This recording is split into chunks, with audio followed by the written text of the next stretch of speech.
क्या कभी ऐसा हो सकता है कि अच्छाई ही एक चाल बन जाए, एक ऐसा अदृश्य विष जो धीरे धीरे हमारे अंदर फैलता है और हमें पता तक नहीं चलता? आज हम एक ऐसी ही दिलचस्प कहानी में उतरने वाले हैं। देखिए, जब भी हम अहंकार शब्द सुनते हैं तो दिमाग में एक घमंडी, ऊंची आवाज में बात करने वाले इंसान की तस्वीर बनती है ना? पर क्या हो अगर अहंकार बहुत ही शांत, लगभग पवित्र रूप में आए, अच्छाई का एक निकाब पहनकर? तो असल सवाल यही है, क्या होता है जब अच्छा होने का एहसास ही हमारे अहंकार का नया मुखौटा बन जाता है? चलिए इस कहानी के जरिए इस गहरे सवाल का जवाब ढूंढते हैं। तो इस सफर को हम 4 हिस्सों में देखेंगे। सबसे पहले साधक का मार्ग, फिर कैसे गर्व का एक बीज बोया जाता है, उसके बाद गुरु का निदान और आखिर में विनम्रता की परीक्षा। चलिए तो सबसे पहले बात करते हैं साधक के मार्ग की। कहानी का जो मुख्य पात्र है उसका नाम है तेजोम। और तेजोम एक साधक है जो साधना के रास्ते पर पूरी लगन से आगे बढ़ रहा है। मतलब वो अपने मन की हर एक हलचल पर, हर विचार पर नजर रखना सीख रहा था।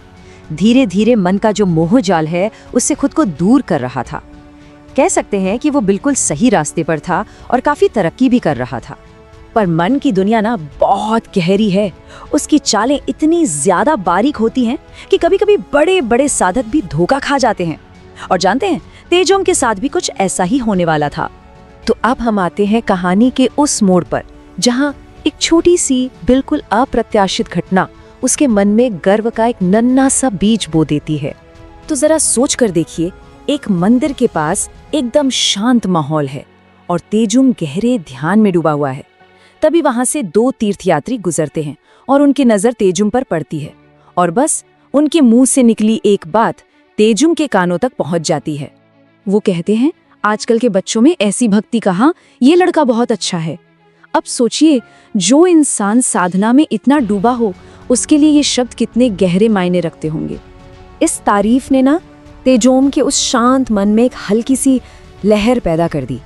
बस एक पल के लिए ख्याल आया, अरे लोग तो मुझे अच्छा समझते हैं। और हाँ, ये ख्याल आया और चला भी गया, लेकिन इसका जो असर था वो पीछे रह गया।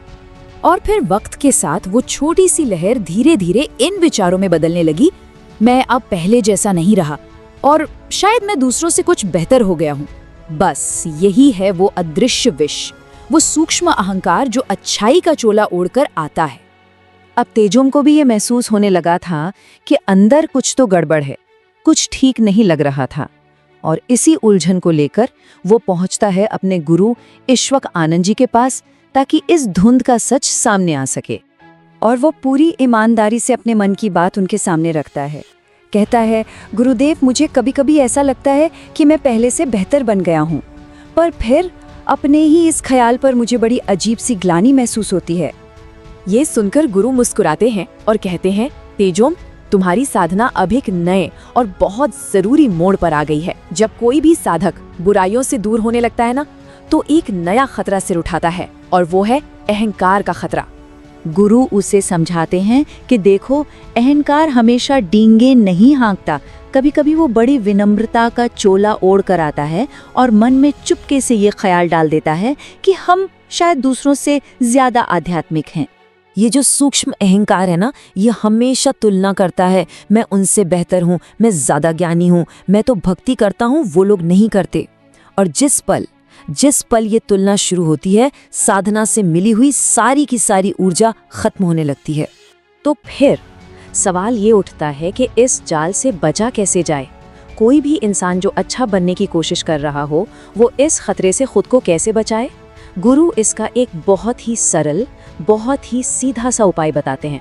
गुरु कहते हैं, बस 2 चीजों पर ध्यान दो। पहली, क्या तुम्हारे मन में हर किसी के लिए बिना किसी भेदभाव के सम्मान का भाव है? और दूसरी, क्या तुम्हें हर इंसान में उसी एक परमात्मा का अंश दिखाई देता है?